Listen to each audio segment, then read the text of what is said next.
I'm about to show you a series of images that I think are perfect.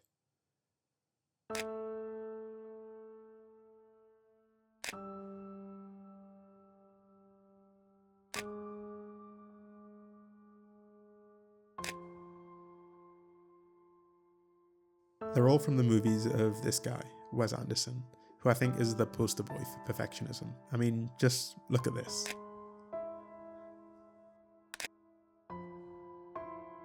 And I think he's a good example of what can be really great about perfectionism. But there's another side, a more insidious one, where things can go really, really wrong. Perfectionism is a little bit strange. I've personally always struggled with it, and I think the place it manifested most strongly for me was in school.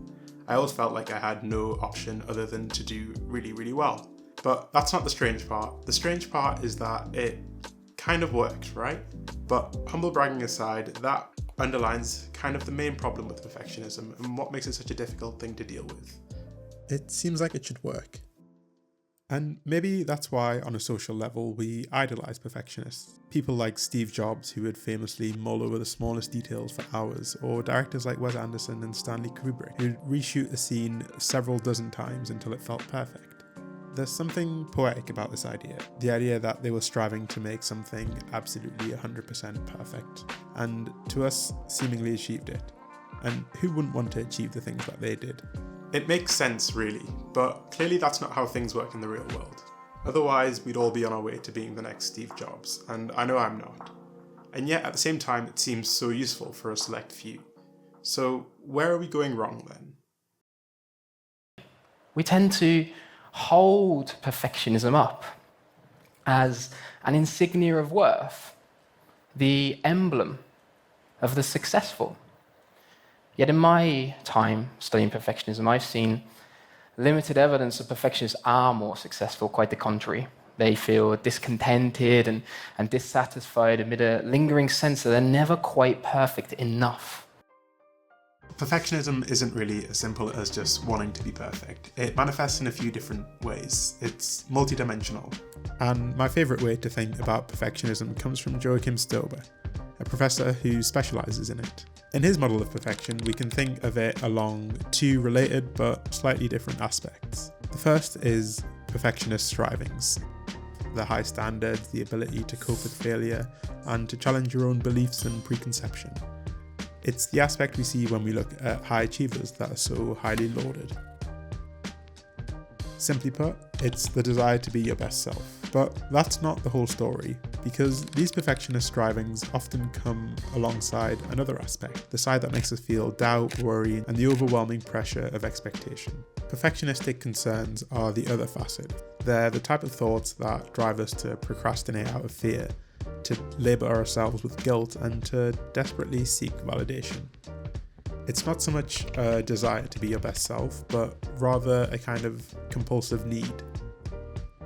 And things start to make a lot more sense when we think about the interplay between these two things and how they come together, because perfectionist strivings are largely associated with everything we want. But when we pair it with the concerns, we end up trapped, aiming for something that we never actually trust ourselves to achieve. And the conventional wisdom around handling these kinds of concerns is advice like moderate your expectations, which to a perfectionist sounds like be average, or seek progress, not perfection, which can easily turn to another perfectionist trap, that of beating yourself up every time you're not experiencing perfectly linear progress. Progress in itself is obviously a good thing, but I think it depends quite a lot on how you think about it.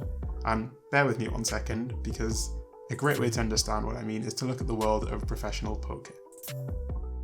So this guy's name is Daniel Negreanu, and he's widely regarded as one of the best poker players of all time. He's twice been named Poker Player of the Year, and he's a member of the Poker Hall of Fame. I'm going to give you a second to guess. How much money do you think he made in 2016? Well, he in fact didn't actually make any money. He ended up down about $1 million. And the next year too, he didn't make a penny in profit. And with this information alone, you might not think he's a very good player, or even that he's gotten much better over time. And that comes down to how you measure progress. For most of us, progress is measured through outcomes. And outcomes are what perfectionists fear the most. They're what is so paralyzing about perfectionism. This fear of outcomes for some people manifests as procrastination, excessive delaying of ever starting, and for others it's obsession, excessive delay in ever finishing the task. Chasing progress without actually understanding what that means leaves you pretty vulnerable. And that's why I'm a big believer in chasing consistency rather than chasing progress as measured through outcomes. In anything that I've ever gotten reasonably proficient at, it's never actually depended on how good I want to get. Rather, it's depended on turning up and turning up again. I want progress to be an action, not an outcome, because actions are something that I can control. The goal, I think, is to divorce as much as is possible the idea of wanting to get better with the practice. The two are pretty much independent, I think. One of those is in your head, and the other one is in the real world. But putting that aside for a second, I think perfectionism often plays into a larger narrative about how we view ourselves. Because for a lot of us, it isn't something that we necessarily generate internally, but rather something that we feel is imposed on us, sometimes by family, parents, or friends sometimes. And we teach ourselves that our value to other people is defined solely by our performance. But if I was to ask you why you value your loved ones, you'd almost certainly not mention academic or financial success. And the same applies in reverse. You aren't particularly special. The things that you look for in other people that you keep close are likely the same things that they look for in you. I guarantee you don't expect your closest friends to be perfect, and nor would you think any less of them if they fell short of their own arbitrarily defined level of perfection. But for some reason, we apply different standards to ourselves. And I think this is one of the cases where it often serves to be your own best friend or your own parent, and ask yourself, what do I think makes a person worthy of being loved and of being valuable? Because no matter what your answer is, it almost certainly isn't perfection.